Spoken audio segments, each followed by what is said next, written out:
Okay, so today I'm going to share on, semalam kita buat aplikasi digital untuk quiz. And hari ini kita akan share on aplikasi digital untuk pembentangan, roleplay dan temuduga. Okay, and I believe that for pembentangan, roleplay dan I think pembentangan basically we don't have much issues because it's either we are asking the students to upload in YouTube and share with us the presentation, or kita guna pelbagai cara lah, which I believe lecturers are very creative in that sense. However, maybe as we are receiving semakin banyak, kalau we are talking about one class, okay lah. But if we are talking about having many classes and then kita ada banyak student, in the end nanti kita punya data become kita punya storage sangat banyak, receiving videos and so on. So there must be ways for us to actually manage students' presentation, role play, and when we talk about temuduga, I think that is more of the synchronous part lah, segerak, meaning that it has to be real time. But whatever it is, it depends on how the lecturers orang kata the implementation yang telah decide untuk digunakan. So again, my name is Harwati, and today I would like to share on, I would say this is a sharing lah on aplikasi digital untuk pembentangan, presentation, roleplay dan temuduga lah. Okay. Bila kita cakap tentang aplikasi digital untuk pembentangan, roleplay dan temuduga, dia involve dua pihak, which are the students themselves and the lecturer.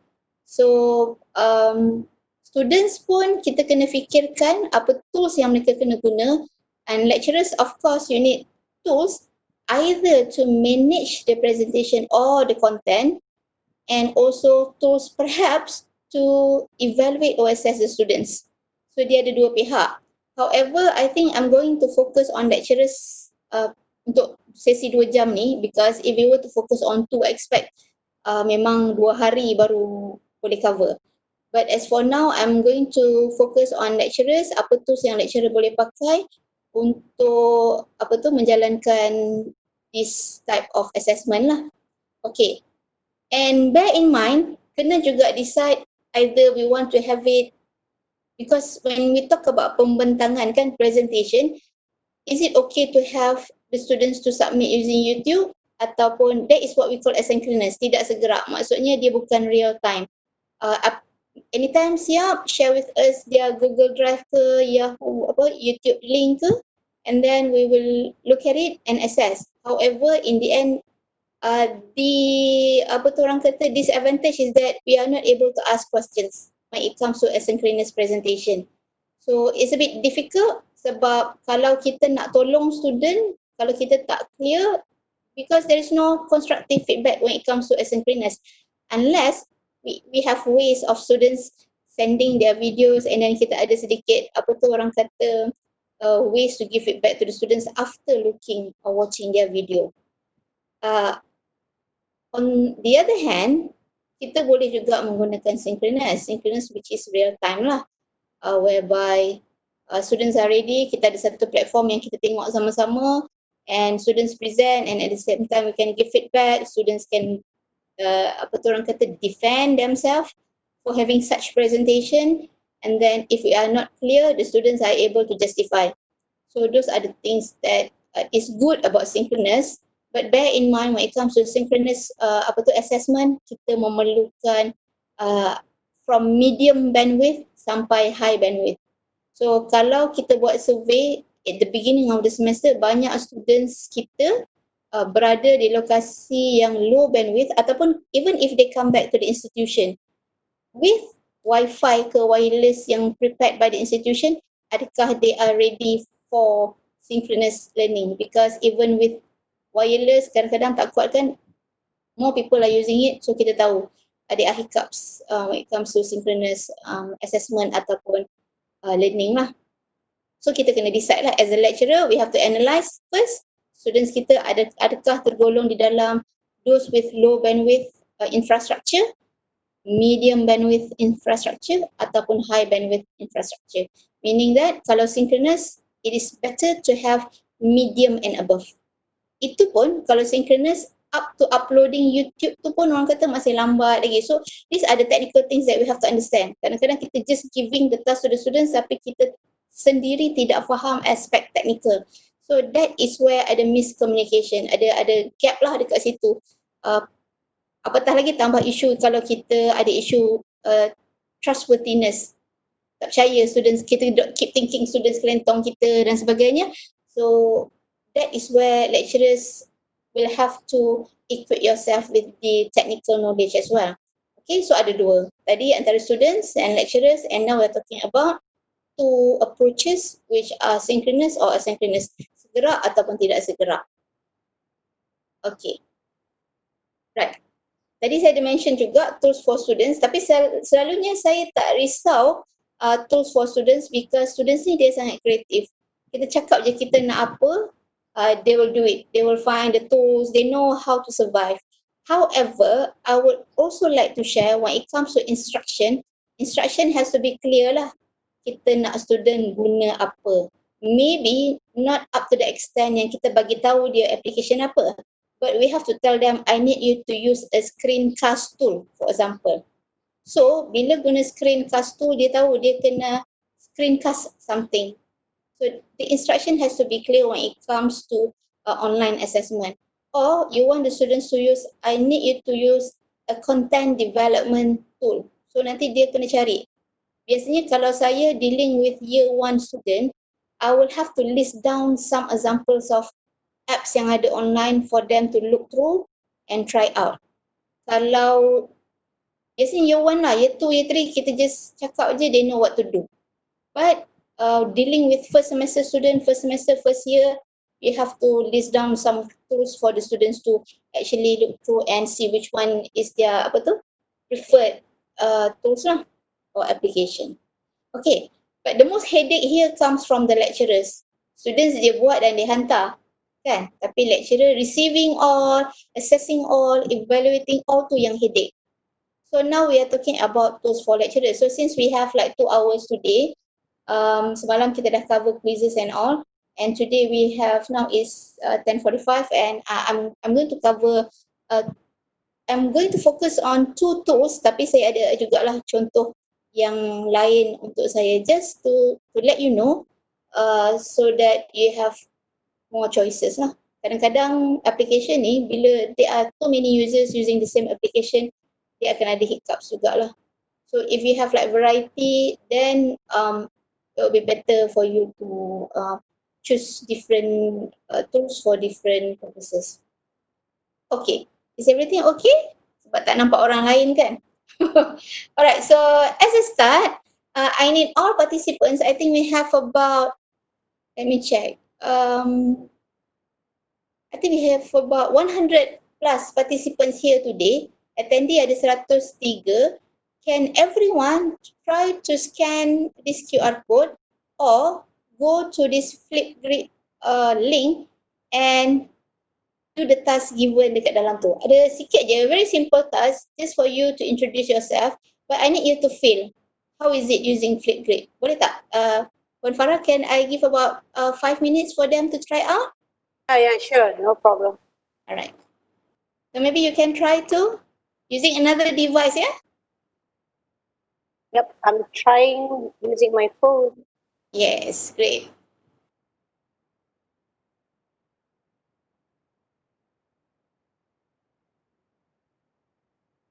But line slow. Oh, ya ke? Okay. That's the challenges lah. Yeah, semalam pun it was like this kan. My line was slow. Hoping that hari ni saya punya line behave lah. The data CRS. I hope the participants are okay. Mine Okay, is okay. I hope they are also trying now doing the task assigned to them. This one task. Hi, Hani. Hi, Fiza. Saying hi to all the participants. All are familiar names. All are friends. Harap-harap tak bosan lah. Besok jumpa saya lagi Puan Farah. So, luckily 2 jam. Okay lah. So I think yesterday session ada a bit time for the participant boleh try out. And hari ni juga saya nak all participants to try out this Flipgrid and see macam mana jadi student. How does it feel bila student buka link and what are the things that you can gain by using Flipgrid lah. Okay. Yang ni doktor pakai yang subscribe ke doktor pakai yang free punya? Yang ni yang free punya. Flipgrid so far dia free. Dia memang tak ada subscribe kan? Tak ada. Flipgrid so far free. Ada tak yang bermasalah tak boleh masuk? Puan Marina kata tak boleh get in. Internet tak ada dah. Yang lain mungkin participant lain boleh respon dekat dalam chat box. Boleh buka tak? Saya yang tak boleh. Saya tak boleh. Sebab Puan Marina pun cakap tak boleh buka. I see. Okay, you see a green plus. Betul Puan. You need to tap on the green plus and record yourself. And then you have to introduce yourself. The task is to introduce yourself. I think the timing given was 1 minute 30 second. Tak cukup pun tak apa, but that is the maximum. So you need to tap on the green plus for you to record yourself. Nanti akan ada video. This is very user friendly untuk phone, so you can use your phone. Okay, and try to introduce yourself.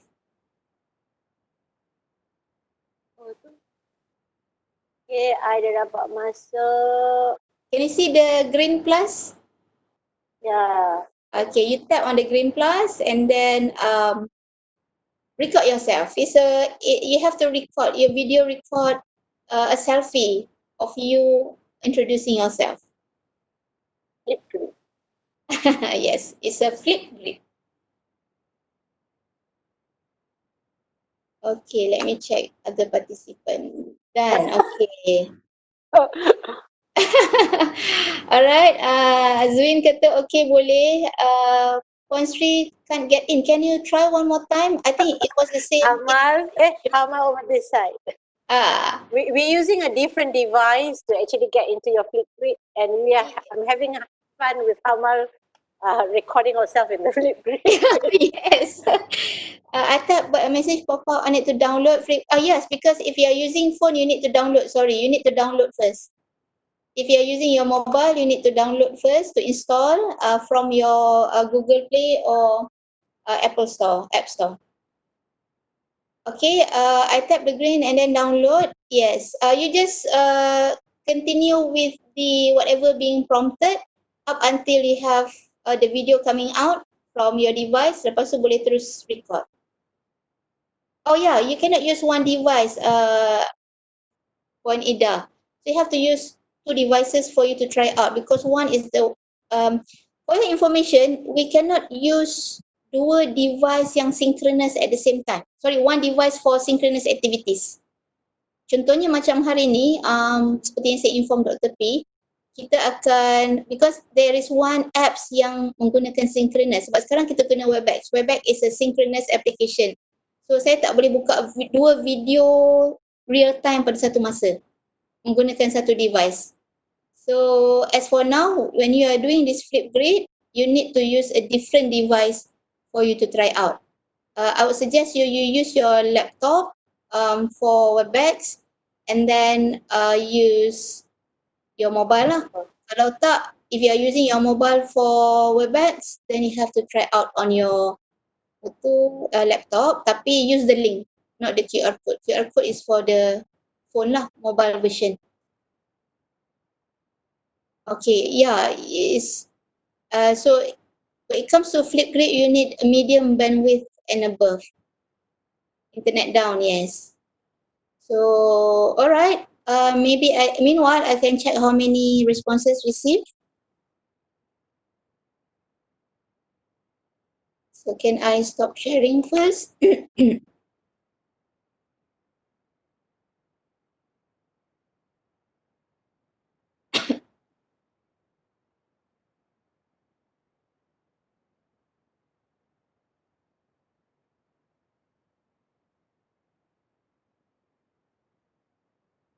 Dr. Harwati, you've answered the question on when Ida gave this question, what if students only have phone and don't have laptop?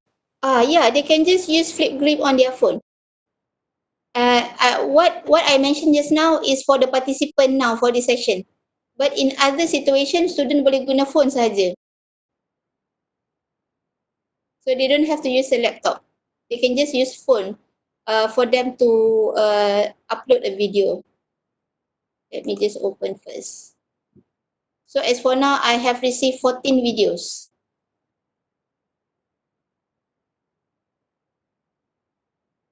Maybe you need to keep trying. That is usually due to the internet connection lah. Okay, saya share my screen.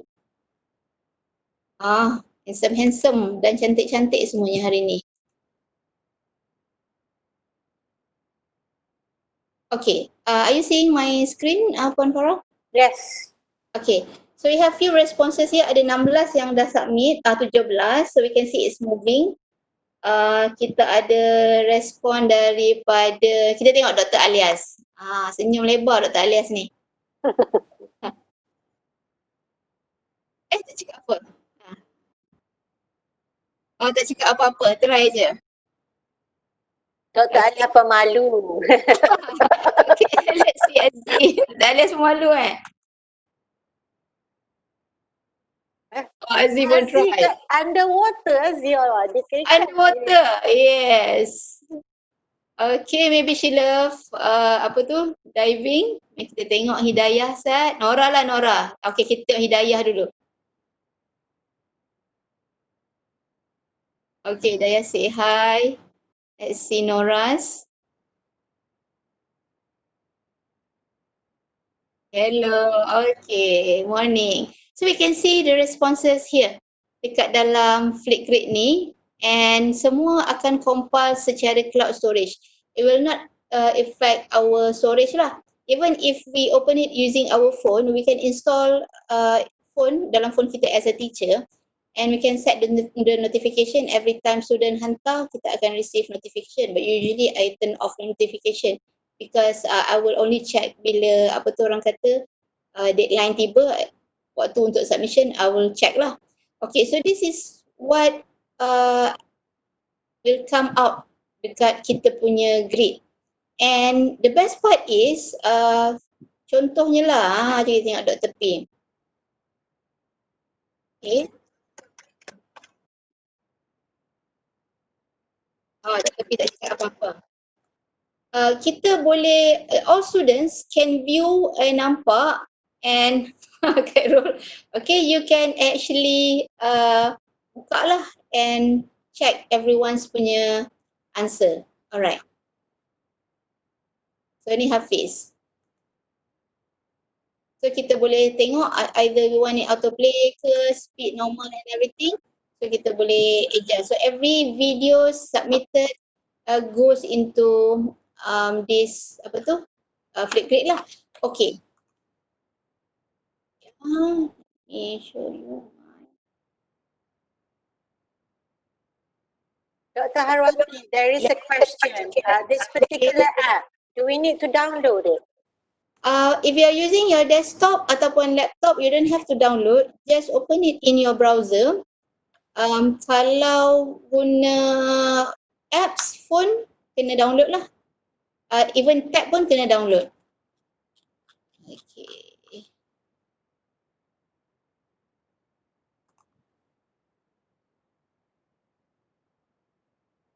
Okay. And if you can see, okay, there are 3 buttons here. Active means everyone can submit now. Frozen, bila kita frozen, maksudnya done lah, student dah tak boleh submit dah. Hidden means kita kita tutup lah, student tak nampak. Share button is for us to share the link, and look at the action button. Okay. Kita boleh record, kita boleh add topic, kita boleh hide topic, move topic, even export data. Meaning that whatever videos submitted by the students, we can export. Alright. Yeah. Sorry, my internet is very slow. Okay. And then even with whatever submitted by students, kita boleh actually mark. That is the best part. Ini contohnya Hafiz punya video. Okay, hi Hafiz. Hafiz punya video. Kalau tengok belah kanan, you can see that we can give video feedback to Hafiz. And also there is a way for us to grade Hafiz punya video. Contohnya, kalau kita guna dua ni saja, this one is the default setting. Default by Flipgrid. Katakanlah ideas kita nak bagi berapa markah? 5 markah. Okay. And then performance, 5 markah. Alright. So we can add comments if you want to give constructive feedback yang macam subjektif. If you feel like sharing your any feedback dengan Hafiz, kena apa tu orang kata nak tambah komen lah. Then you can add comment here and then email your feedback to Hafiz. Okay. And if you think that you don't want to use the default setting rubrics, you can edit the rubric.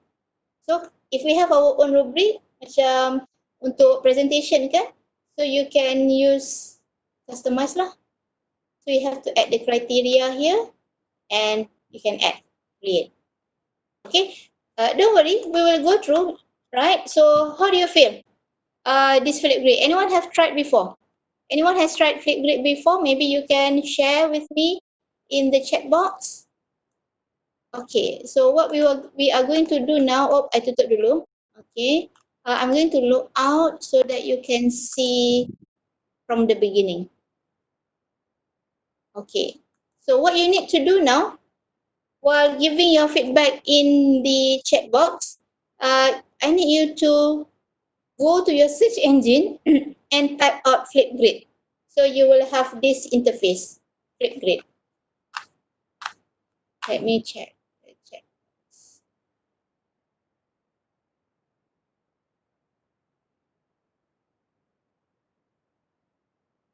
Download pun mana kan download dia. Maybe your storage is full. You have to uninstall few things. Yes, you have to, if you are using mobile, you need to download the apps. But it is free for sure. Nak tunjuk semula QR code. Boleh. Saya tunjuk semula QR code while waiting for others to find. Okay. Puan Rina, don't give up please. Okay, you need to, perhaps your mobile storage is full. So you need to clear up few things that you don't use and then you have to download. But as a teacher, as a lecturer, kalau kita tak nak download dekat phone pun tak apa. We just open it from our laptop or desktop. It's just the student lah. They have to download. When they want to submit their answers, they have to download. There's no way for them to not to download in their mobile unless they want to use their laptop. Don't worry, it is very user friendly. You can use your laptop, desktop, you can also use your mobile, you can use your smartphone, you can use your tab. Okay, you can just download it in Google Apps or Apple Store. Okay, so everyone is looking for Flipgrid now using your search engine. So are we done with the QR code? Can I move on? Right. So semua orang dah ada. Okay, let me stop sharing and share again.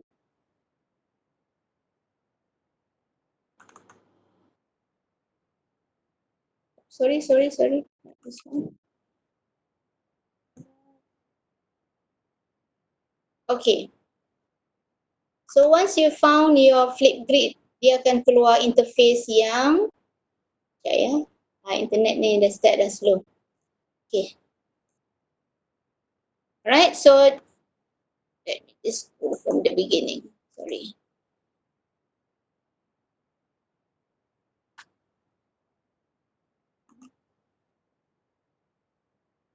Yes. Okay. So using your search engine, so you will have this one come out and you just click on this one and then you will have this interface. Okay, empower every voice and everything. So you can use educator sign up here. Okay, at the bottom of the web page, or you can use the educator sign up button on the right side on top. So either or is the same. So let's just sign up. Great. Hafiz dah pernah guna. Right, so how do the students responded to the activity? So when you choose the sign up, okay, options, you can either choose sign up with Google or sign up with Microsoft. Somehow or other you need to sign up, you need to have a Google Mail, Gmail. Okay, so sign up using Google. So like what I did, I sign up using Google and I just choose one of my Google account.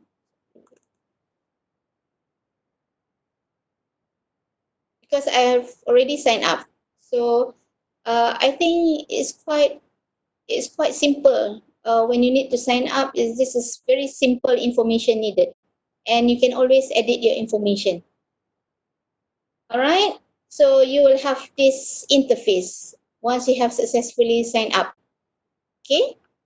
So you can check, there are a few apa tu orang kata icons on top, options. Kita ada my activity. Okay, so my activity is basically reporting on whatever you are doing with your students. Recent video student hantar semua kita nampak dekat sini. Okay, and then we have achievement, and also we have recent videos lah, where recent videos where you can check video yang mana yang paling terbaru yang you receive from your students. Okay, and then this is your dashboard, right? We have here 4 grades launched, 5 topics, total video berapa. So dia ada report dekat sini. Basically, is this an analysis or a record of your own activity lah. Okay, so and then another option, another feature is my grades. Dekat my grades ni dia akan list down semua grade yang kita pernah buat sebelum ni lah. Okay, even grade yang kita jawab pun dia akan keluar dekat sini. Walaupun bukan kita yang create. Contohnya macam student, dia akan appear grade semua yang lecturers bagi, ataupun kalau dia buat grade dia sendiri, nanti dia akan appear dekat sini juga. Okay, and then we have other options yang you don't actually need to use lah, mixtapes, grade course. Yang ni I memang jarang guna lah, usually I just use these 2 buttons, my activity and my grades. Okay, and usually it is my grades lah, sebab from here we can check our grades. Okay, has everyone successfully at this apa tu orang kata interface? Boleh respon dekat chat box. Saya takut saya terlalu laju, ataupun Hafiz boleh bantu kawan-kawan dekat PIS sebab Hafiz pernah guna. Okay, I'll show berapa video duration berapa lama sebab we can set dekat dalam kita punya grade. Okay, Jannah, yes, right. Okay, can we do lesson plan on it and plan ahead our session with students on Flipgrid? Yes, actually you can make use of Flipgrid as your learning platform as well. Meaning that instead of collecting students punya assessment, you can use Flipgrid to create your class. But basically in the form of video lah. Dia tak, not so much of yang, if your subject is too much of theory yang you need to read, you may find Flipgrid ni, sebab Flipgrid is a bite size punya style. Dia kecil-kecil, it's a chunks of videos. You cannot make use macam, dia tak sama macam open learning platform yang lain where you can have like a list of things of your modules and everything, and apa tu orang kata, campak everything in one platform is quite difficult for Flipgrid. But I would suggest Flipgrid untuk lecturers to use as for macam video assessment lah. Sebab setahu saya macam dulu, I'm quite familiar with English punya courses, GPA kan. So I know you have like presentation, you have role play, you have interviews. Sometimes maybe we have students to do things on communication skills. So there are a lot of videos to be accessed. So you can use Flipgrid as one platform for you to compile. It is more of library management lah, rather than having the students submit your link to you. You need to compile it somewhere, hilang, bila audit datang tak boleh nak tunjuk and everything. Especially when it comes to online learning, katakanlah macam auditor datang, dia nak tengok mana you punya online learning punya evidence. So even if we use YouTube ke sebagainya, kita nak kena cari pula link tu satu-satu. But using one management tools ni, system management tools, you boleh tunjuk je, okay, this is for my class, this is for other class. When it comes to assessment, ini video yang student dah submit and this is how I grade them lah. So you have sort of compilation of students punya work. Okay, so let me show you one way of doing a new grade. Boleh let me check. Okay, so far dekat chat box semua okay, semua orang okay ke? Sebab semua orang senyap kena mute kan. So macam what is the maximum duration? Yes, Cik Kiong, wait, I'm going to show that. Alright, so add new grid. I hope that we are doing this together because this is supposed to be hands-on. Okay, so using your other device lah, because you are listening to Webex at the same time, so it's good for you to have a different device for you to try out. Okay, add new grid. So when you add new grid, you can name your new grid. Contohnya, let's say DUE 1013. Okay, communicative English for example. I tak tahu dah tukar ke belum. Is it the same communicative English code? Sorry kalau salah, alright.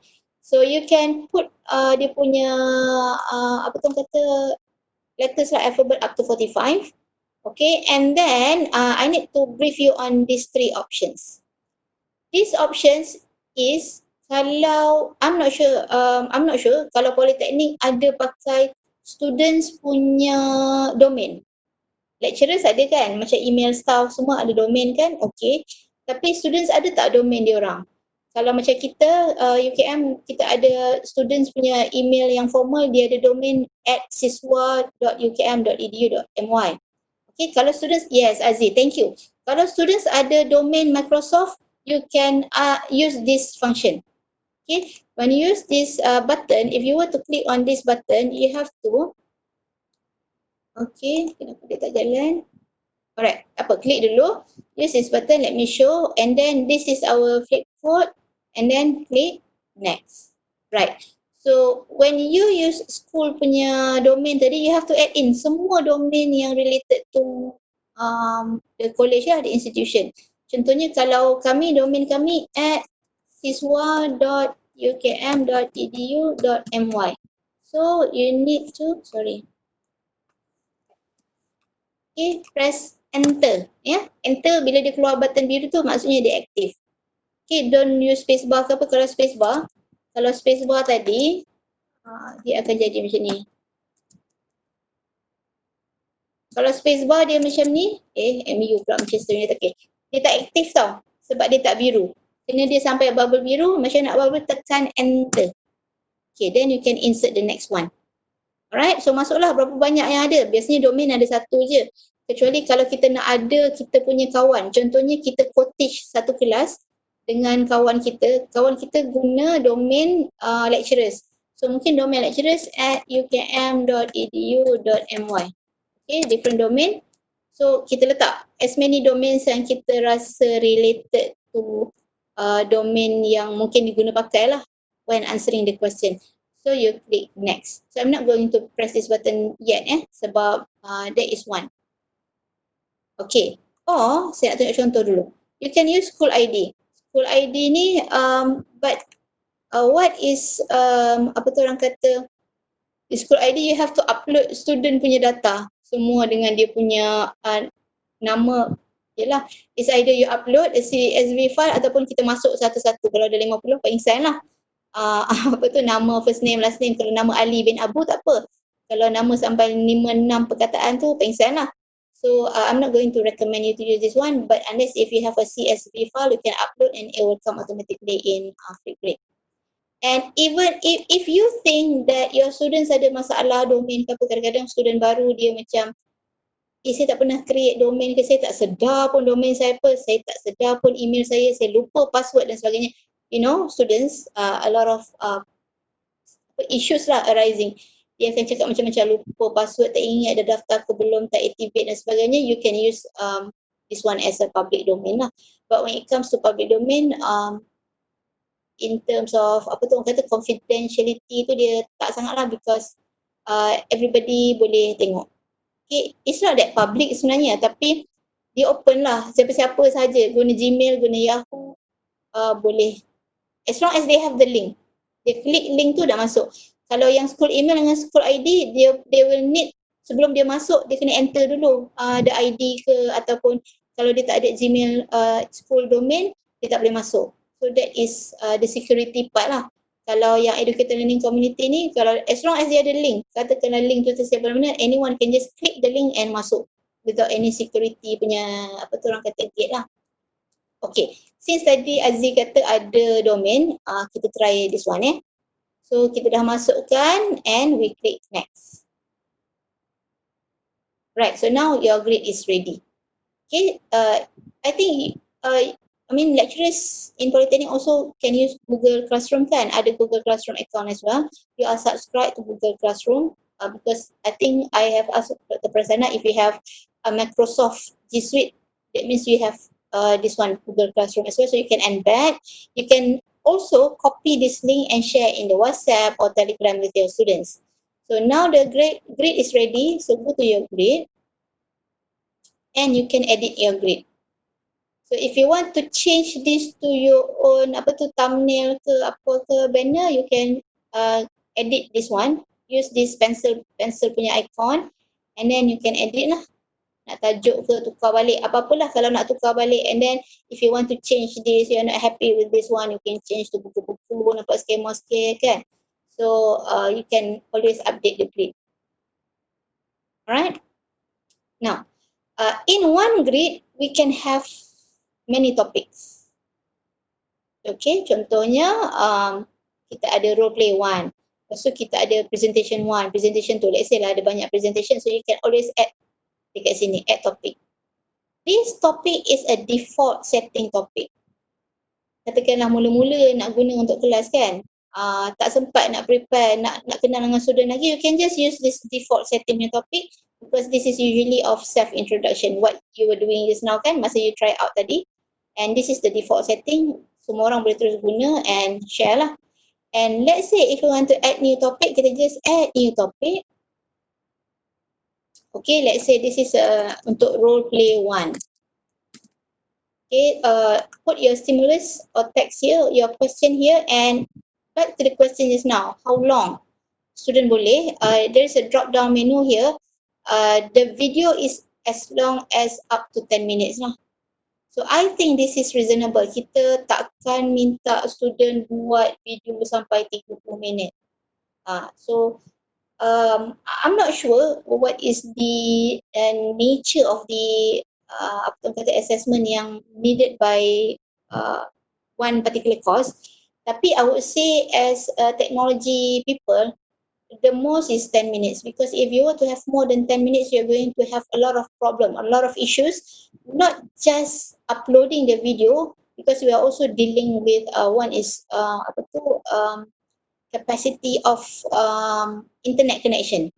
Bila kita nak upload, kita nak tengok, nanti dia akan loading, buffer and so on lah. So the maximum given by Flipgrid is 10 minutes. Okay, so even as short as 50 seconds. And kalau tadi perasan bila tuan-tuan dan perempuan atau doktor buka dekat aktiviti tadi, ada dekat on top on the right side tu dia tulis berapa minit, 1 minit 30 saat. So cukup je 1 minit 30 saat sebab I set 1 minit 30 saat in the class just now. So cukup je dia tak nak terima dah. Okay, so it somehow help us to monitor ataupun macam nak cakap control students punya work lah. Kadang student ni kita kata 5 minit, nanti set lagi dia buat 20 minit, 30 minit, kita pening nak assess, nak evaluate. So kalau Flipgrid ni dah kata 3 minit je. By hook or by crook, it has to be 3 minutes. So you tak boleh go more. Okay, Aziz tanya, so grade per class, each grade has topic. Yes, you can use one grade for one class. And in that one grid, you can put as many topics as possible as you want. That's why I kata tadi, this can also become your learning platform. You are showing your video satu je and then students respond, tengok video dan sebagainya. But it will not be as engaging and interactive as betul kata online platform lah, yang mana students, they can give feedback but not sampai tahap macam panjang lah respon dia. So it depends. But I would suggest Flipgrid only for assessment. Ataupun if you have like chunks of content that you want to deliver with your students, you can put in Flipgrid and share the link to your students for them to watch lah. Okay, so this is the option. Alright. So focus optional, this one ada if you want to focus, meaning that kalau kita nak satu jenis je, katakanlah untuk task tu kita nak student upload media saja and image, so you can choose. Tapi biasanya part ni kita tak usik lah, let the student upload dia nak dalam bentuk macam mana record a video. But usually I don't touch this part biasanya student dia akan ikut instruction. Kalau kita kata kita nak video, dia bagi video. It's either they can, macam tadi kan bila tuan-tuan perempuan atau doktor buka task tadi, dia terus keluar video kan. You can actually use a different video. I mean the recorded version of the video and upload. You can, so the students can still upload a video. That's why I don't turn off this, I don't put this focus. So terpulang lah dia nak letak record video ke, upload a video ke. And again, if they want to upload from a video from YouTube boleh, but provided that video tu mesti 1 minit 30 saat lah. Sama. As long as it is within the duration lah. And the maximum is 10 minutes if I were to book it. Okay. And okay, if you want to click more options, you can see topic attachment dan sebagainya lah. Status, but I rarely use lah. Okay, and then yang ni yang kita kata tadi feedback. Okay, if basic feedback, these are the default settings. Dia ada dua, ideas, performance. This one are the basic one. Tapi if you think that you want to customize your feedback according to your own rubric, so you can just click on custom feedback and add criteria. Okay, as you are adding criteria, dia punya maximum score ni, tengok ada 100 lah, maximum score dia up to 100. Ini kosong to 100. Mungkin kalau kita dah set tak sampai kosong, mungkin minimum is 1 and maximum is 100. Kalau tak pun I think takkan sampai 100 kan, maybe 10. Okay, so kita create lah. Then you have to add lah kalau macam dekat sini delivery macam mana. So ada band description dia, apa description to this criteria needed and create. Okay, dia nak, okay, so letaklah confident and so on, okay. So kita boleh create, so we have now our own rubrics lah. Okay, this is the basic one, this is the customized rubrics, and then you can add as many as you want lah, kriteria yang kita perlukan lah. Biasanya kita ada dalam macam 2 hingga 3, delivery, content, and perhaps sort of language function dan sebagainya lah. Okay, and then kita create topic. Alright, create topic, oh yeah. Okay, save. Changes to, oh no, I don't want to save this. If you want to save this, that means for all grade dia akan jadi sama. Okay, highlighted, there was an issue, highlighted, oh okay. Upload your video here. So you have to put your instruction lah So this one is an example. So create. So your topic is ready, all set, you can copy this. Copy. Okay, copy. Masuklah dekat mana-mana. Dekat WhatsApp boleh, Telegram boleh, email boleh, mana-mana lah. Ataupun you want to embed. Katakan you have your own CDOS kan. So you can embed, copy, embed code and put in CDOS pun boleh. Okay, and if you want to share QR code, just click this one. Okay, and then download the QR code. Then it's all ready, it's all set. Okay, so you can check your grade here, DUE 1013. Okay, alright. So far okay ke? Is everyone trying ke ataupun anything that you want to clarify? Maybe we have a quick Q&A session sekejap ke, Puan Farah? So far I cannot see any questions. Yes, everyone is focused. Yes. Perhaps they're trying out. Yes. All right. Exploring. Yes. Thank you, Nadira. Nadira is exploring Flipgrid. And I think so far there is no maximum of user. It's unlimited. I'm not sure because I have never used this up to more than 50 students yet. But if you think that you have more than 50, you may want to try out and share, give feedbacks to us or to your colleagues. What is the maximum number? As for now, I'm using below 50 and so far no issue. Everything is okay. Right, so this is all about Flipgrid. And I think it is very user friendly as long as you have your Microsoft, because this is already bought by Microsoft. Sebab tu dia free. So dia under Microsoft punya provider. But I have a question, Dr. Harwati, because earlier on when when we are supposed to log in, you say it's advisable to log in using Google. Gmail, yes, Gmail. Why is that? Why? But we can still log in with Microsoft, right? Yes, either or. You can use Google, you can use Microsoft as well. But better with Google? Yeah, it's easier with Google. Because I have experience in some device, dia ada issue bila nak buka Microsoft tu. In some device. So the easiest is Google, especially those who are using Mac. I have come across issues yang orang yang guna Mac dia payah sikit. So because Microsoft and Mac ni dia this is other story lah, ni macam cerita lain lah, dia ada issue kan. So but I would suggest using Google lah. It's easier. Some of the participants earlier on said, I suppose it's difficult to follow kot, dia laju sikit kot. But then don't worry, we have recorded this, so they can always refer to our video later on. Laju okay. Ada yang cakap dia nakkan instruction step by step. So tapi don't worry, they can look at this session again. Yes.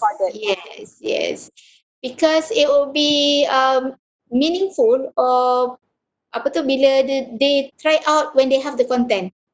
Benda tu dia akan jadi lebih orang kata authentic lah. Usually what I experience, kalau you just go through, listen to the instruction, lepas tu lupa. So as you are doing your content, look back at the video and the instruction, follow step by step, then fine. Mesti jadi punya. And also Flipgrid is very simple. Anyone can do, no problem. It's just a matter of maybe I can repeat again. Are you seeing my Flipgrid ke my PowerPoint? Flipgrid. It's this one, the Flipgrid, my grid. Okay, you just need to go to log in, sign up macam biasa. Go to, it is usually my grids, always my grid.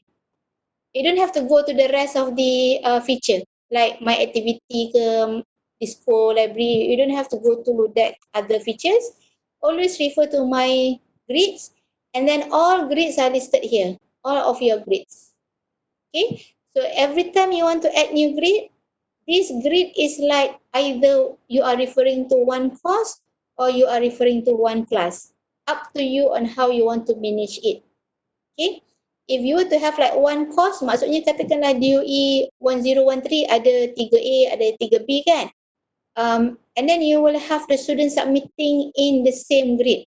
Okay, but as it will be easier for us to like have one class, one grade. Because as the students are submitting, it's easier for us to check siapa yang dah submit, siapa belum, because only referring to one class. Kalau satu kursus ada 3 kelas, peninglah nak check nama sebab we have 3 different classes for us to see who have submitted, who have not submitted kan.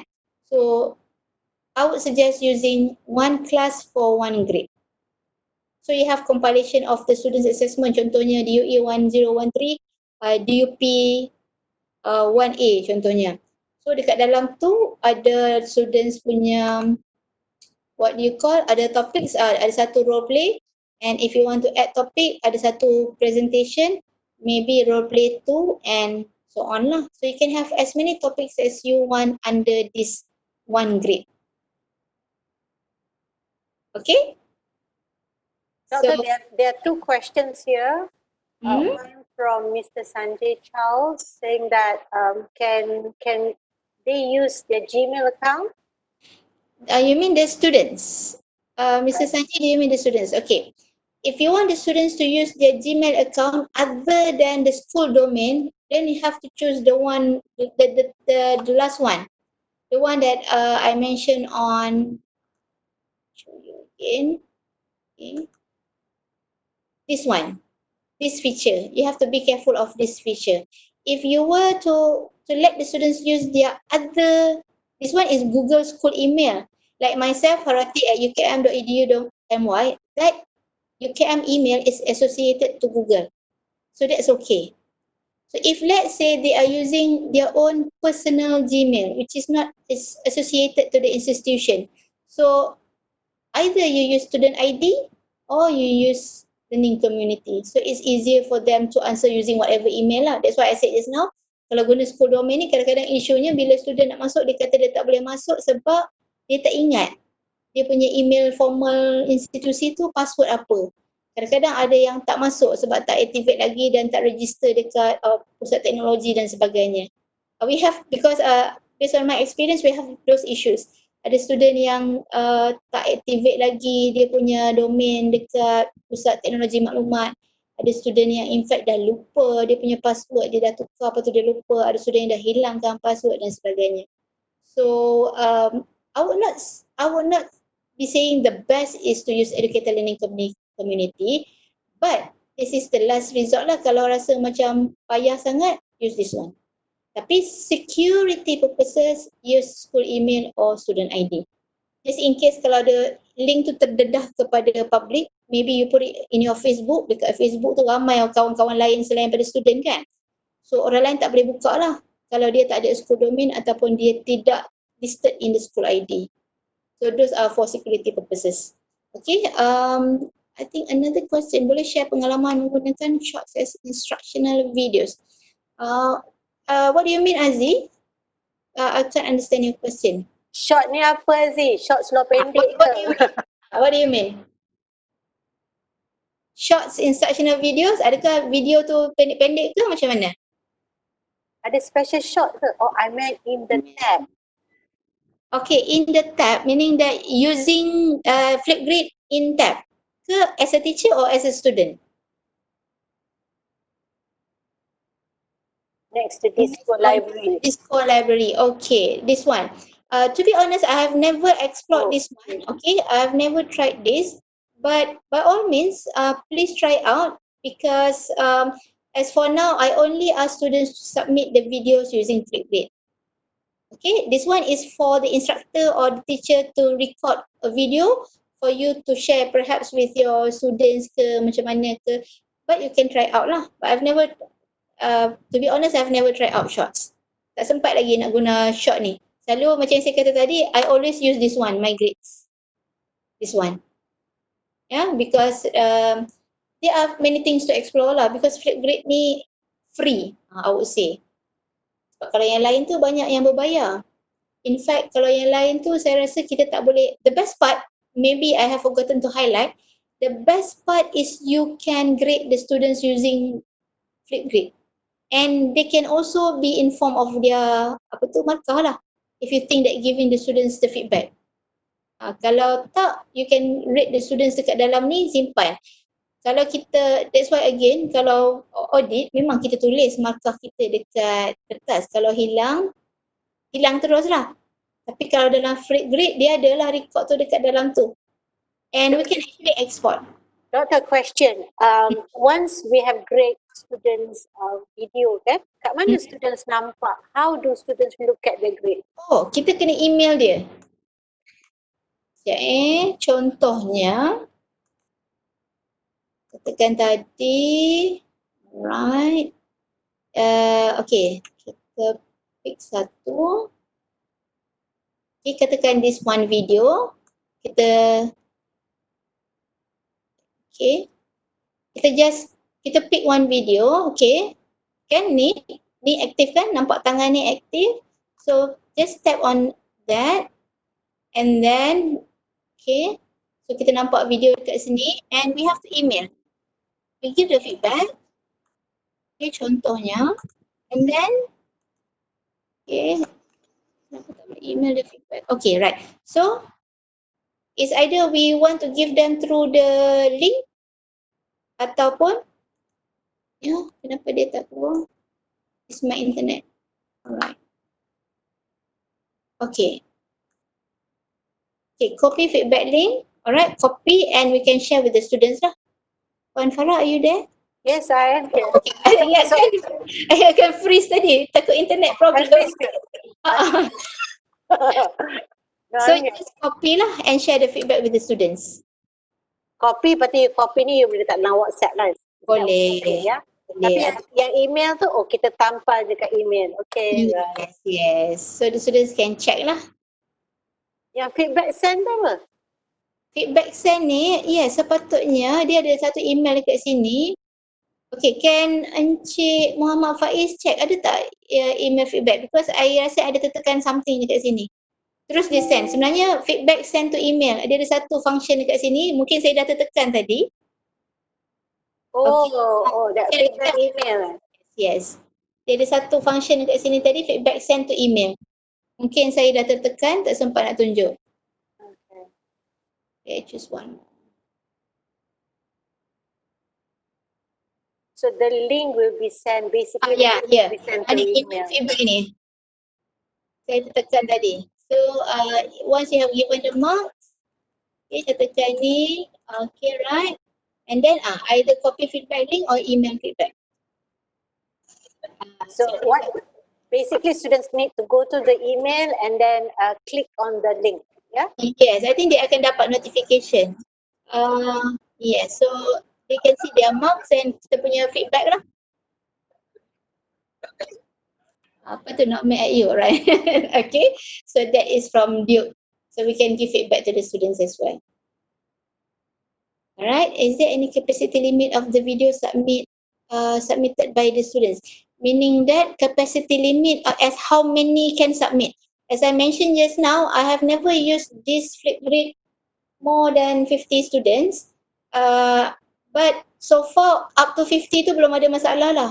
Capacity masih boleh lagi untuk satu grade 50 students. But if you have more, by all means, please try out. I cannot say what is the capacity sebab saya pernah guna. Maksimum yang pernah saya guna tak pernah lebih pada 50. So as for now, tak pernah lebih 50 tu okay. But above 50, I'm not sure.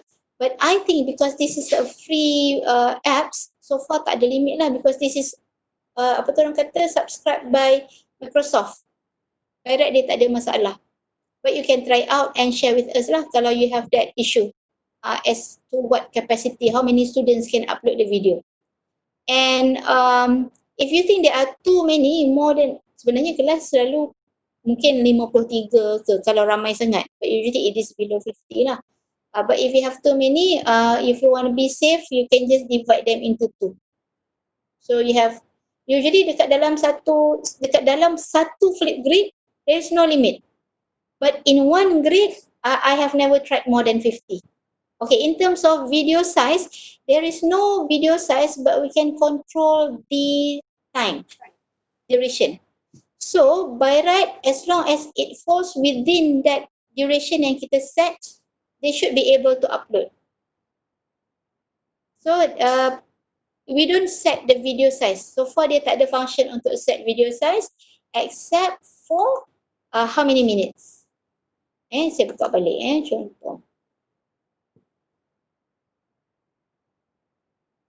Okay, kalau tengok dekat sini. Ini dah start. Kita edit balik. Always press this pencil kalau nak edit. This pencil. Okay, and check here. Kita cuma boleh set recording time saja. But we don't set the size of the video. So as long as within 10 minutes, kalau dia okay, selamatlah. Kalau dia upload video dan tak lepas, meaning that the size is too big. So the student should be aware of that as well lah. So kita kena beritahu student, kalau you nak upload video pun, you kena make sure video you upload not more than 10 minutes. Within the duration as well. So that's how we control. Instead of the size, we control the time. Using Flipgrid. Okay, so Dr. Harwati, correct me if I'm wrong. With Flipgrid, when we give the link to the students, they open it up. Video tu dia access dia terus ambil kan straight away, bukan outside. It's real time thingy kan? Dia ada dua option. It's either dia nak real time, terus ambil video, ataupun dia ada dia punya own collection and then upload pun boleh juga. That is where here. Kita tak disable pun benda-benda ni. Let's say kita kata dia can upload a video, so they can upload. So it depends. Kita tak tutup benda ni.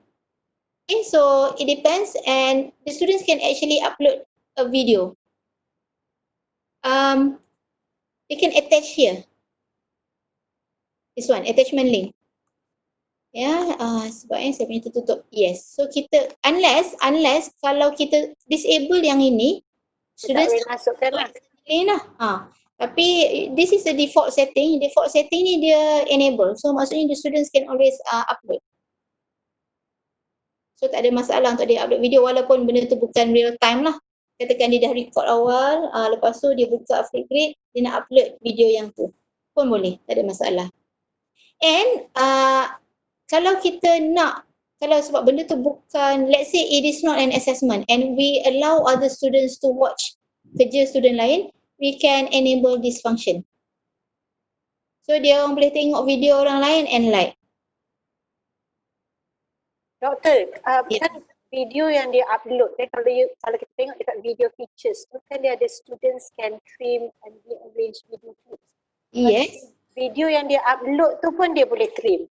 Boleh, dia boleh buka balik dan edit. Kalau kita nak dia hantar sekali, tak boleh edit dah, kita disable lah. That's it. So dia try nak buka ke, nak edit, nak resubmit ke, tak boleh lah. So if we think that we still allow them to edit, katakanlah sampai maybe dia dah upload, lepas tu dia rasa macam nak buat elok sikit lah. So selagi belum deadline, maybe they can edit. It depends lah on the lecturers how they want it to be, how they want to set the assessment, the implementation of the assessment. Kalau dia bukan assessment, you just allow them lah to edit the video anytime they want. Okay ke? Okay. Di sini ada selfies only, video only. So biasanya kita tak usik yang ni, default setting kita ambil selfies and videos. So the students can add title kepada video dia.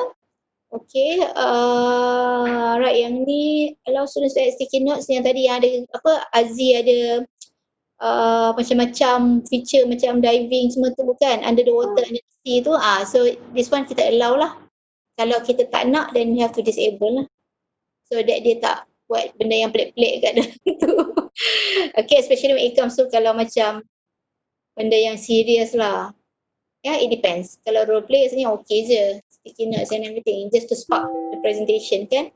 The video kan. Nampak dia macam cool, nampak interesting and so on. So these are the features that are available in Flipgrid that you can explore. Okay. Alright.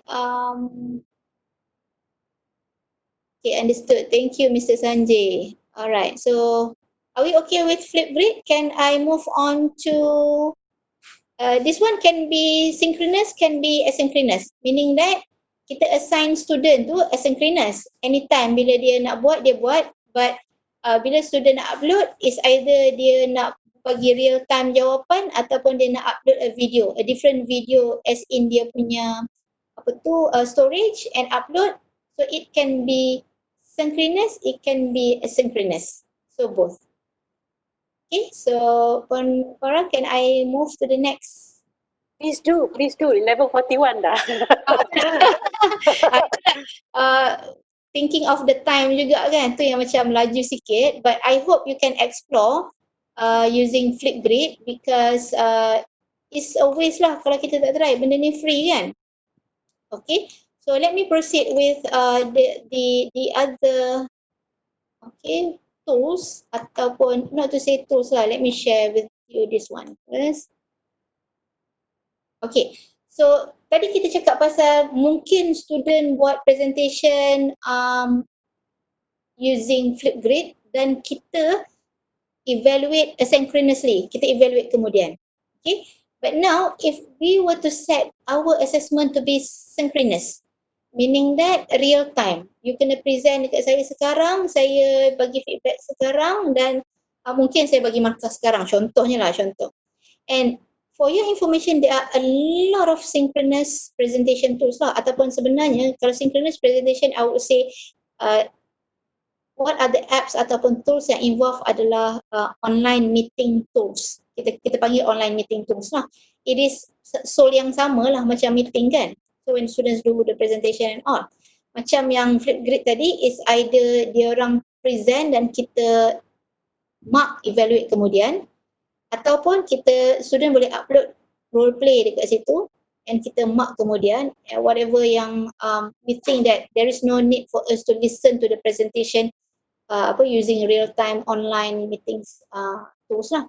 Okay, but there are a lot of online meeting tools, tapi saya nak fokus kepada yang either kita familiar ataupun yang kita rasa free but with limited version lah, limited orang kata features. So saya yakin these three are the most common ones lah yang tuan-tuan dan perempuan dan doktor pernah pakai. What we are using here, we are using Webex meeting. Kalau tak nak beli, boleh guna yang free version. Free version untuk Webex, I'm talking about Webex yang belum tengok Zoom lagi because we are using Webex now.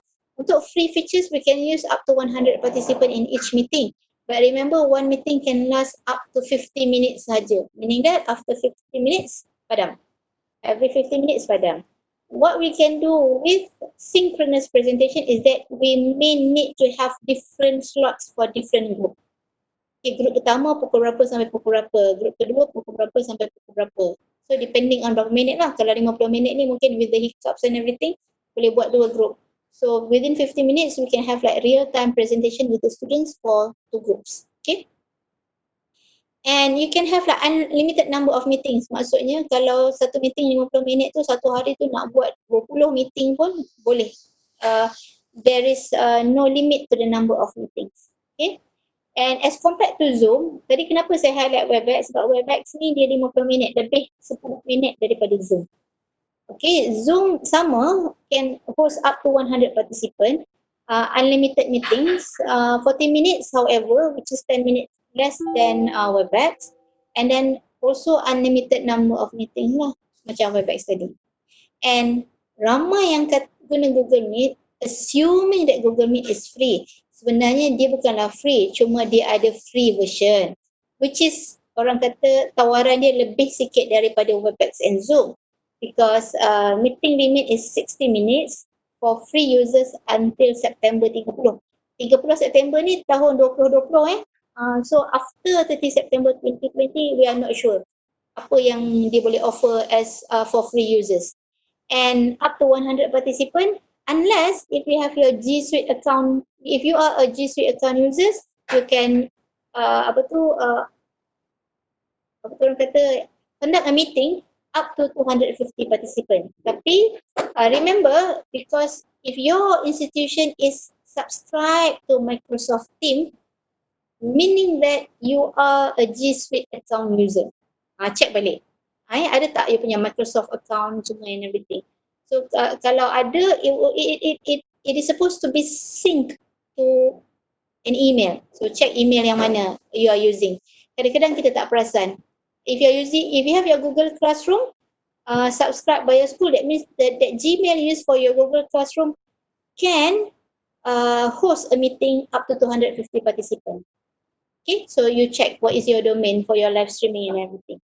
Okay, these are all technical. Sebenarnya kadang-kadang kita tahu kita ada tapi kita tak tahu. Those are the things lah. Okay, and apart from tiga ni, Zoom, Webex ni semua, apart from Google Meet yang free kalau kita ada G Suite, Webex Meeting and Zoom, sebenarnya orang suka Zoom dan Webex Meeting ni sebab dia sangat, orang kata, one is user friendly, second one is dia punya interface tu is modern sikit lah, orang kata canggih lah. Okay, but if you have Microsoft Teams subscribed by your institution, I would suggest you to use Microsoft Teams. And also, you can invite your students in Microsoft Teams sebab student pun ada domain juga. Bila dia ada domain, meaning that they can use Microsoft Teams as well. Biasanya user yang kita invite dia tak ada masalah kalau dia guna domain atau tidak. Biasanya, as for now lah. Sebab macam saya guna memang student guna domain siswa lah. So when we invited them, kita guna domain siswa, and some students I invited them using link. So as for now tak ada masalah. Yeah, okay. And because of that, I think I would focus on 2 saja since this is already 11:50. Tapi okay, I will have to remind, saya tak boleh nak tunjuk contoh, saya tak boleh buka Microsoft Teams at the same time on Webex. So saya dah buat screenshot for us to go through satu-satu. If you have your another device, you can open Microsoft Team in your second device. Saya tak boleh nak demo live team dekat sini sebab dua-dua synchronous, dia crisis. Dia tak boleh team synchronous dengan Webex synchronous buka serentak. Tak boleh. So I just let you know that first lah, nanti takut nanti ingat kenapa saya tak demo terus Microsoft Team dekat sini. And therefore saya guna screenshot. Okay, all participants? Clear tak maksud saya tu tadi? Participant senyap je ni, fokus ke? Lapar ke? Okay. So I cannot use yes, clear. Thank you, Mr. Sanjay. So I have to use screenshots rather than demonstrating Microsoft Team. Alright, so in Microsoft Team, wait ya, ada lapar. Okay, sorry. Okay, sekejap dia lambat sikit. Okay, so this is the feature of Microsoft Team. Sebenarnya yang selalu student dia kata, doktor pakai Zoom lah, pakai ni lah, sebab apa? Sebab dia tak nampak kawan-kawan dia. Kalau kita guna Microsoft Team, yang ni masa zaman mula-mula kita guna Microsoft Team, dia ada 4 je video yang boleh tunjuk dekat interface dia. But now I think it can go up to 9. Tak silap saya 9 lah. I think last time I attended a meeting using Microsoft Team, dia keluar 9 video. But still kita tak nampak gambar orang lain. Dia cuma appear kat bawah saja. Kalau nampak dekat dalam ni, dia appear kat bawah saja, nama and everything. Otherwise, kita nampak yang 4 orang ni je lah sampai sudah. Tak nampak orang lain. Itulah yang student kalau dia nak kelas online, dia nak nampak kawan-kawan dia. Kalau dia tak nampak, dia rindu dia cakap. Okay. So, but however, since kita dah subscribe to it, why not we use it lah. Okay. So this is Microsoft Team punya features. Kalau nampak belah kiri ada activity, ada chat, ada assignment, ada teams, ada calls and files. Maybe any of the participant boleh respond dekat dalam chat box. Dah guna tak Microsoft Team dekat Poly? So that saya tahu where to laju and where to slow. Tapi sebenarnya kalau Microsoft Team ni kita train 1 hari sebenarnya. Puan Aida dah lapar dah. Boleh saya tahu sikit respon daripada participant dah pernah guna? How far have you been using Microsoft Teams so far? Okay, dah ada guna but not familiar. Puan pernah guna? Okay, yes. So you know how to create classes and everything? Dah try dengan kawan pernah guna? Okay, I hope you have use macam mana nak create class dan sebagainya, because I'm going to macam jump sikit-sikit lah because we have a very short time. Okay, I'm going to focus on Teams. Every time kita nak create new class, kita akan guna feature Teams. Kalau nampak belah kiri tu, Teams tu kita guna feature tu and kita create new Teams. One Teams is representing one class, satu kelas. Kalau kita nak guna beberapa kelas, kita kena set lah dekat dalam Teams tu. Contohnya satu course tu dia ada beberapa kelas yang berbeza. DOP 1A, DOP 1B dan sebagainya. So you can set. But I'm not going to focus on that. I'm going to focus on how to use Teams for online meetings or online presentation. So this are example of courses that I have in my team. So satu kelas ataupun satu kursus kita panggil satu team. Okay. So every time you have to create new team lah. Right. Now, and ini satu contoh teaching writing dalam satu kelas teaching writing. Okay, once you have created your course on teaching writing, ada yang belum pernah guna. Okay, right. Unfortunately, saya tak start off with how to create because I thought that if you are using it, that means you are quite familiar with creating the class. Maybe I'm going to focus on some features yang kita mungkin tak perasan. But however, if you think that you need on the very basic punya start off with Microsoft Team, I will come up with insyaAllah I will try my best to come up with the instruction one by one, and then I will share it with Dr. Prasanna, with the organizer, insyaAllah. So, but I find that Microsoft Team is very user friendly. Cuma interface dia je lah student kata sebab nampak macam old school sikit. Biasalah kan? Okay, but good thing about team is that you can have, like for example, this one class, nampak dekat atas ni ada post, ada files, ada class notebook, assignment and everything.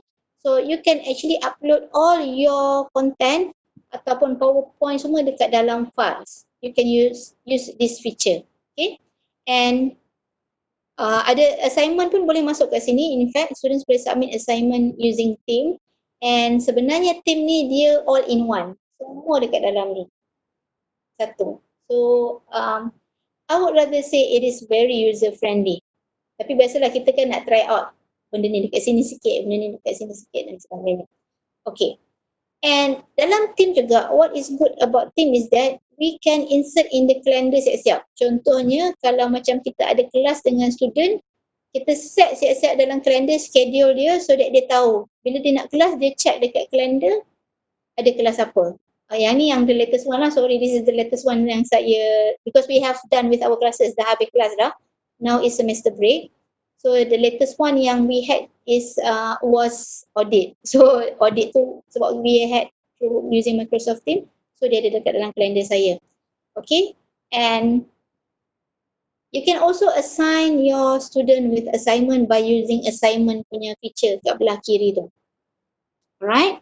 So I have one example of assignment yang ni saya ada assign dekat student saya, and you can also put the grade lah, graded, but I don't grade my student here, and this is actually meant for attendance. When we can also take attendance dekat dalam Microsoft Teams. Kadang-kadang kita guna third party punya apps, contohnya kita guna Google Form ke untuk student isi attendance dan sebagainya. But you don't have to do that. Actually, you can use Microsoft Teams untuk take attendance. You menggunakan assignment punya feature. Okay, contohnya macam yang ni, ini adalah file. Dekat dalam file, these are the files uploaded in one team. Okay, so you can, if you can see on the left side, dia ada, you can download all ataupun you can put in OneDrive. Okay, so these are the files, examples. And then back to the teaching writing. Just now saya guna satu kelas teaching writing. Kalau nampak dekat dalam ni ada satu view assignment. That is actually meant for attendance. I'm taking attendance using assignment punya feature. Okay, what happen if bila kita dah buat assignment tu, kita put dekat post, dia akan keluar macam ni. Bila student submit, dia akan nampak lah siapa yang turn in. Maksudnya yang turn in ni adalah student yang datang lah. Yang not turn in ni student yang tak datang. It depends. Kalau kita gunakan untuk assignment, siapa yang hantar lah. Siapa yang tak hantar, dia tak buat assignment lah. So yang ini saya gunakan sebagai attendance. Okay. Right. And because our focus is not on how to create class, but our focus is on assessment ni, I have to bring back attention. Nanti takut ada orang kata, kenapa tak tunjuk daripada mula how to create class and all. Dia kena ada satu bengkel lah on dealing with Microsoft Teams. Kita buat bengkel ni dengan lecturers satu hari, just to show them what are the features. I think Polytechnic pun ada juga bengkel on how to show, how to use Microsoft Teams kan. Okay, so my focus is how to use Microsoft Teams ni, one for, kalau kita nak semua orang serentak sama, tapi remember one assessment which is interview. Yang tu yang saya nak highlight dekat Microsoft Teams. Bila kita nak buat interview, kita tak guna student in a big group. Okay, kita ada pelbagai cara. Satu cara yang very simple is that kita pecah-pecahkan student according to group, and kita bagi link yang berbeza, slot yang berbeza untuk student attend to the online interview session. Contohnya yang ni untuk, I think kalau yang selain daripada JPA mungkin maybe you have proposal punya presentation kan, yang apa tu orang kata one to one, one group to one lecturer, so you need to have like a consultation macam style of presentation. Okay, but for interview memang definitely lah, there is no other people. Let's say you have 4 interviewees and 2 panels, so you can use yang macam saya kata tadi, the simplest method is for you to have, tapi penat lah nak create, kejap create kan, with the students, and then you have to share a different link to different group. But sebenarnya with one class meeting yang you host, you can use breakout rooms in Teams. Ya, maksudnya breakout rooms ni maksudnya sekarang ni kita katakanlah hari ni saya nak buat interview dengan kelas DUP 3A contohnya. Si DUP je okey. DAT 3A contohnya lah ya. So nak semua orang masuk tapi supaya kita tak tertunggu-tunggu. Kadang-kadang student ni bila kita bagi slot yang berbeza-beza, mereka ada bila kita dah tiba waktu dia, tak masuk lagi. So kita bagi je semua orang pada waktu yang sama. So they have to wait lah. Kiranya dia orang macam dalam waiting room. But they are in the breakout rooms. Okay. So what you need to do in how to make breakout rooms in Teams. So far okay ke? Boleh tak? Tulis dekat chat. Okay ke tak okay? Okay. InsyaAllah saya akan cuba sediakan. I'll share this slide with Dr. P. Don't worry. And also you have your recorded version of this one. Okay. Cantik. I know you can do it. Right. So the first thing to do is before you schedule the teams, you have to create a new channel for breakout rooms. Okay, remember, create new channels for breakout rooms and select the 3 dots to the right of your class name and add channel. Okay, don't worry, saya tunjuk screenshot dia. Right. So this is one class. So nampak tak 3 dots dekat belah kanan ni? Once you have created this class, when you open the team, you select this teaching writing class, you can click on the 3 dots and you have this add channel. Okay. Sebenarnya this function sama dengan function kalau kita ada satu kursus tetapi 3 kelas yang berbeza pun boleh juga. Okay. So you have to explore. Alright. So add channel, kemudian start your schedule Teams meeting. Bila start, yang ni kalau kita nak semua orang masuk dalam satu masa yang sama tetapi tunggu dalam bilik yang berbeza-beza. This is suitable for job interview lah. Yeah. Because our webinar hari ni kita nak fokus tadi role play dah, presentation, boleh yang ini dan juga interview. I want to focus on the interview now. Okay, inform students of which breakout rooms that they should join and then select, saya tak nampak. And then select select teams on the left navigation menu. Okay, saya tunjuk laju ke? Okay, saya tunjuk yang ini. Oh, sorry. Sana. Okay. So sekarang ni teams. So current in this meeting tak ada lah, belum ada orang lagi, tak invite lagi. This is the breakout rooms yang we have created. Okay.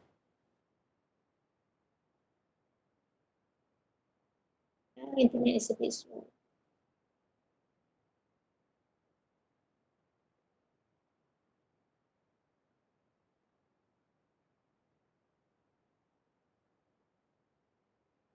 Alright.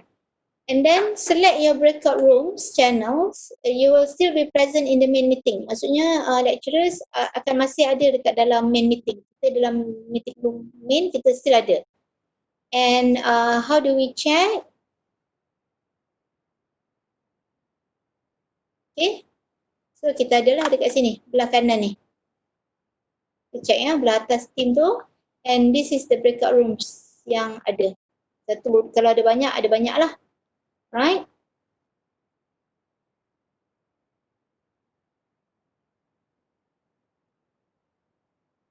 Okay.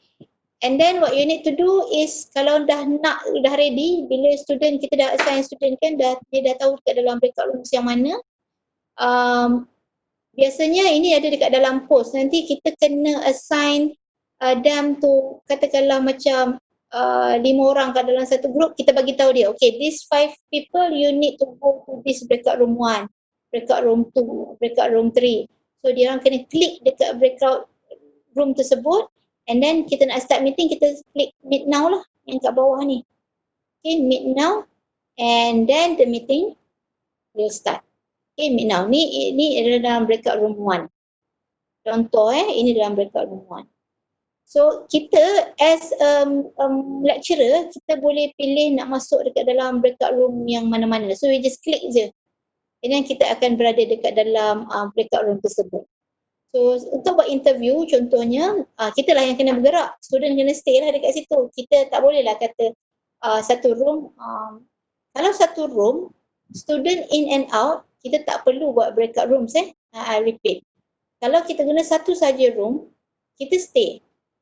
Student masuk one after another, meaning that kita cuma bagi dia link, and you masuk pukul berapa sampai pukul berapa, you punya turn pukul berapa sampai pukul berapa, you punya turn pukul berapa sampai pukul berapa.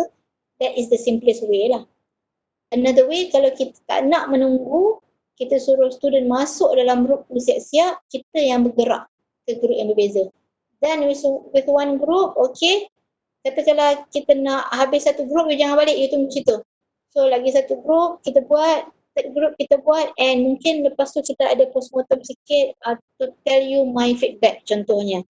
So now everybody join in the main room and these are my feedback. Okay, so this can also be done in Microsoft Teams. Unfortunately itulah, saya tak boleh nak tunjuk demo secara live, but of course I'm going to share this slide with Dr. P so that you can also try out and explore on how to use this.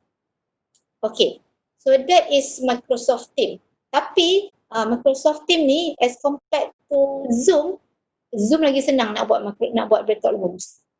So saya pun sebenarnya prepare some list, some instruction untuk Zoom macam mana nak buat breakout rooms.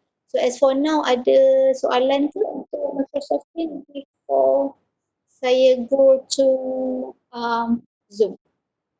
Boleh tak saya tahu dah berapa lama guna Microsoft Teams? Maybe boleh tolong share, participant boleh jawab dekat dalam chat box. Dah berapa lama dah guna Microsoft Teams ataupun baru lagi ke? Kalau dekat PIS, kita masa PKP lah kot. Syahidah pun kata sejak PKP. Okay, that means a few months lah sejak PKP. So I think you shouldn't be having problem with creating the class and also inviting students. Tapi is this the matter of how to fully utilize Teams for different purposes lah. Usually kita guna Teams, we will end up with using Teams untuk kita punya online meetings dengan students sahaja. Tetapi there are a lot of I would say facilities provided in Teams yang kita boleh guna, and also semua recorded version tu dia dekat dalam satu, kita panggil strip, dekat dalam satu interface. So student boleh always go back to the history kan dekat dalam meeting tu semua since the first day. Katakanlah kalau dia tertinggal ke apa ke, ada masalah internet dan sebagainya, they can always check the recording dekat dalam Teams tu sendiri. So in a way, walaupun dia nampak macam old school, nampak macam tak menarik interface dia as compared to Zoom or other online meetings punya apps, but the good side of it is that semua compile tu dekat dalam satu platform saja. So everything, kita punya nota ke apa ke, we don't need other platform. Kalau macam Zoom, kita tak boleh nak share folders, files. Dia cuma boleh, kita boleh bagi link lah contohnya, ataupun kita boleh bagi file, tapi once the meeting ends, siapa yang tak sempat save tak ada lah. Tapi kalau dekat dalam Teams, everything stays there. So you can always check the history, check the assignment, check the files in Teams. So that is the best part of it. Even if kalau kita nak record macam interview tu, we can record and we can ask students, perhaps because it is online, we can ask the students to rate their friend as well. Contohnya lah, if we have that assessment for peer evaluation contohnya. Okay, how do you rate your friends in terms of their appearance ke apa ke, ataupun maybe you want to have like sort of reflection by looking at these video interviews, what will be some of the do's and don'ts in interviews. Lagi orang kata lagi authentic lah, sebab dia orang boleh tengok kawan-kawan dia orang and dia orang punya macam mana, what are the things that need to be improved and what are the things that should not be done in an interview. So those are the things yang that we can explore using different methods lah and because of that I would say again semalam saya pun ada highlight juga rubrics should be bukan tukar lah, it should be made according to the online assessment. Sebab dia tak sama dengan physical or face to face.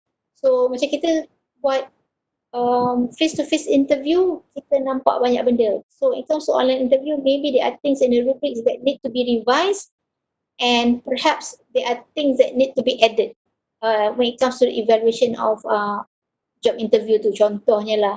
So there are things that we may want to look back and then make some revision so that the assessment itself is meaningful. Kalau tidak, is this a substitution of face-to-face interview dengan online interview? Is this the method of having it online? So in the end, macam the students themselves kena juga, we have to bear in mind juga the students, contohnya lah when we talk about interview, online interview, it's not because of PKP yang kita kena buat online interview. The students may also experience online interview bila dia minta kerja nanti. Because there are possibilities that majikan sekarang tak payahlah you datang pergi office interview, kita nak interview you secara online. So what are the things or protocols that need to be complied when it comes to online interview? So in a way, it's not just because of the PKP, but perhaps it's just because it is also point of apa orang kata values for the learners. Okay, so those are back to the theme tadi. Yang tadi tu lah, theme tu adalah breakout rooms on Teams. So maybe I can share the slides after this, insyaAllah, tak ada masalah. And also you need to really explore and see what are the things offered in Teams. It's a good platform, a very efficient platform I would say, because you can upload so many things in one platform. Right, PMJ conducted Teams webinar about 2 weeks ago. Great. Right, so you're going to have a lot of exposures of using Teams as well for whatever purposes lah, not just for meeting, for teaching and learning as well as for assessment. Okay, can I move on to Zoom? Saya prepare sikit on how to buat breakout rooms for Zoom. Alright, thank you. Alright. Okay, so sebab kenapa saya pilih Zoom untuk breakout rooms? Kerana saya tahu Teams boleh guna breakout rooms, tapi saya suka guna Zoom because Zoom is more friendly in the sense that kalau kita ni jenis yang macam nak cepat dan kita ni macam tak, macam saya lah, because I like the interface of Zoom. It's not because I'm using the paid version, yes, but with the free version also you can use breakout rooms, yeah. Okay, but how to use breakout rooms in Zoom? First of all, you need to turn on the setting in meeting.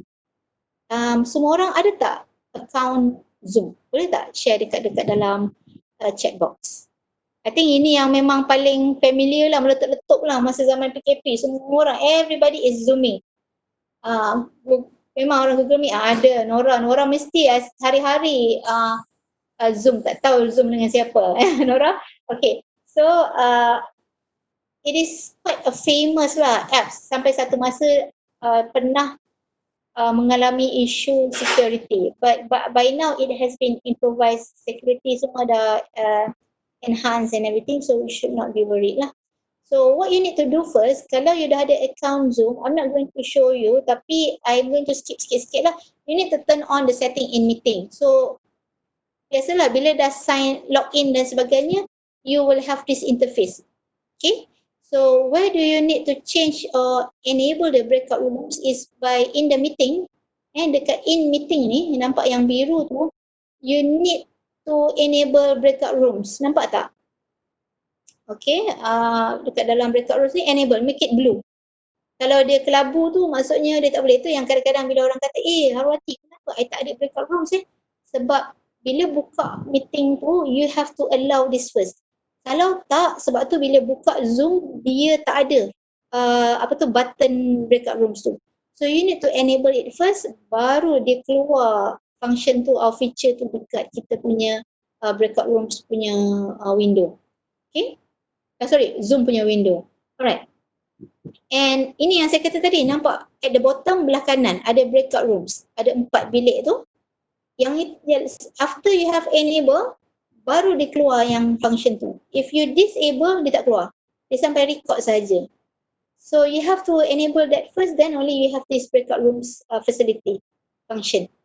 Okay, and with this, once you have this, meaning that you can start using breakout rooms for, tak kisahlah, biasanya saya guna breakout rooms ni untuk, because I have postgraduate, so saya, first masa saya jumpa, saya akan jumpa semua orang dalam satu main room, and then I'll put them into breakout rooms, because let's say, kalau postgraduate ni dia ada lain-lain bidang kan, so I'll put them bidang yang DM satu room, bidang yang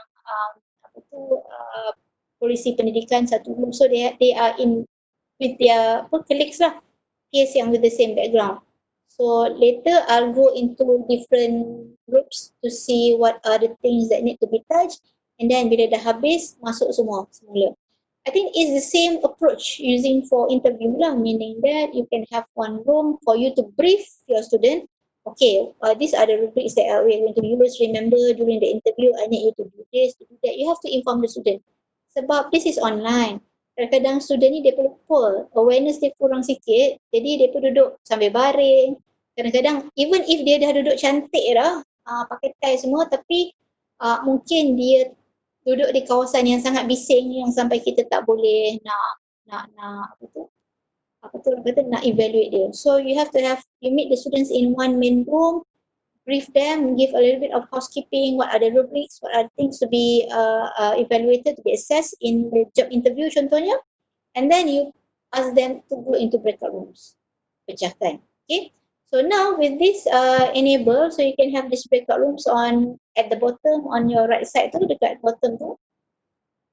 It's my right side, it's your right side lah, betul. Okay. So you can create rooms macam ni. So bila klik breakout rooms tu, dia akan keluar create breakout rooms. So assign 0 participant into how many rooms. So you can start setting lah. Katakanlah ada 5 kumpulan, maybe there are 5 rooms. So you want to set either automatically or manually. Automatically meaning that you kena set lah. Set siap-siap. It's a default setting of participant dalam each room. Kalau tak ramai, bolehlah buat. Kalau 50 tu macam jenuh lah juga kan nak tolak satu-satu. Or manually. Sorry, automatically meaning that the computer do for you. Kalau nak best, sebab participant kan, kalau kita bagi tahu student ni, kadang-kadang kalau kita bagi tahu awal-awal, dia dah plan. So kalau interview tu kata impromptu kan, you can assign automatically, meaning that the Zoom will automatically assign the students into different room. So dia tak tahu dia akan ada dekat dengan siapa dalam satu room. So you can use that. Okay. And let's say in this example I have set into 4 rooms. So dia akan keluar macam ni lah. Bila kita dah create tadi 4 rooms, dia akan keluar macam ni. And then there are functions assigned dekat belah kanan and drop down menu dekat setiap room lah. Okay, so if you want to add room, you can always add room at the bottom, nampak function add room, and also recreate. Okay. Now, bila kita klik option, dia ada features dia. Okay, move all participant into breakout rooms automatically. So yang saya kata tadi, kalau impromptu, you can tick that one. Maksudnya, dia automatically masuk. Ya. Lepas tu kita tick juga allow participant to return to the main session at any time. Okay, biasanya saya tick sebab kita pun tak tahu. Nanti susah kita nak panggil dia macam mana kan, saya tick. Tapi kalau interview, maybe you want to let them stay and then bila you dah ready baru you panggil semua orang to the main room, then you have to untick lah. Alright, okay, breakout rooms close automatically, check berapa minit, that one is depending on your setting. And then countdown after closing breakdown. Saya buat countdown ni sebab contohnya, this is not assessment. Yang ni saya bagi student time untuk dia discuss. So, katakan saya dah assign satu task, okay, now you sit in groups and I want you to discuss in your own group and come back and present your findings kan. So, saya buat countdown ni sebab dia tahu, katakanlah 60 saat tu, katakan dia ada 30 minit untuk bincang. So, dalam masa 60 saat terakhir, akan ada countdown. So, dia tahu masa dia nak tamat. Okay, tapi kalau it is for interview tu tak perlulah letak countdown, so you can untick. This one is I set for discussion. So saya nak semua orang sedar berapa minit given to them. Okay, right. So other than that, habis dah ya. Okay, so other than that, okay, when the time's up, it will be automatically diorang akan masuk balik dekat dalam main room. And kalau kita tak nak pakai timer, dia ada satu function nanti yang kita boleh call everyone back to the main room. Yeah? So there is a function yang you have to explore and you have to play around with. Boleh. Kadang-kadang kita tak nak, kadang-kadang lepas habis kita nak suruh diorang balik kan. So you can untick, allow participant to return to the main session at any time. You can untick and they can just leave the meeting anytime after the interview if you feel like there is no need for them to come back to the main room at the end of the session. So in the end, I think it depends, tapi saya highlight lagi sekali, Zoom ni dia maksimum 40 minit. So with 40 minit, katakanlah kita boleh buat satu interview saja, that means there's no point for you to assign room. Kalau there's no point for you to break out rooms lah. Kalau interview kan dia panjang kan, about let's say 30 minit ataupun 15 minit, okay lagi 15 minit, meaning that you can have 2 breakout rooms. 15 minutes for each room. Tapi kalau you think that your interview will last up to 30 minutes, so there's no point for you to have breakout rooms. It's just the method of hosting the meeting and call the students according to the group to get into the meeting and then start off with the interview lah. But if you were to buy, because I'm using license as well, if you were to buy, you can buy it with tak silap saya 14 USD kot monthly. 14 USD monthly is equivalent to almost 70 ringgit sebulan. And it is automatically updated every month. Dia charge every month, meaning that, tapi you have to be careful. Kalau macam saya beli hari tu, masa PKP saya beli, okay, sekelas, and then sampai bulan 7 dah final assessment, so saya tak renew lagi lah, so you have to stop subscribing. Kalau you tak stop subscribing, dia akan charge continuously every month. So contohnya, you have to be smart. Contohnya kalau nak guna yang ni untuk interview, kan? So you can subscribe sebulan. Plan lah. Interview tu dalam bulan, assessment bulan 7 contohnya. So you subscribe sebulan je, bulan 7. Pukul rata lah habis dekat dalam bulan 7 tu. Use Zoom fully for whatever assessment. So you're going to pay 70 ringgit. Which I think it is worth lah. Well, of course, fikir tu guna duit sendiri dan sebagainya. But for me, if it helps, 70 ringgit is not that much lah. So it depends on individual. If you don't want to buy the license, still you can use Zoom up to 40 minutes lah. But 40 minutes, some of my friends yang tak nak beli, dia kata 40 minutes pun okay dah. Tapi depa apa yang depa buat, setiap kali habis 40 minit, dia renew. Bagi link baru. Which I'm not as, apa tu orang kata, tekun macam tu lah nak buat. I'm type yang bagi sekali, I don't want to think about it and I want to go on with whatever meeting. So that's me. So it depends on individual. Kalau you rasa you can just bersabar dan bertabah dengan every 40 minutes with new link, you can use the free version. Okay, so I think, is there any question for Zoom? Saya rasa Zoom ni quite familiar. Saya tak sentuh sangat kalau perasan on Zoom because my focus is on the breakout rooms because it is for assessment.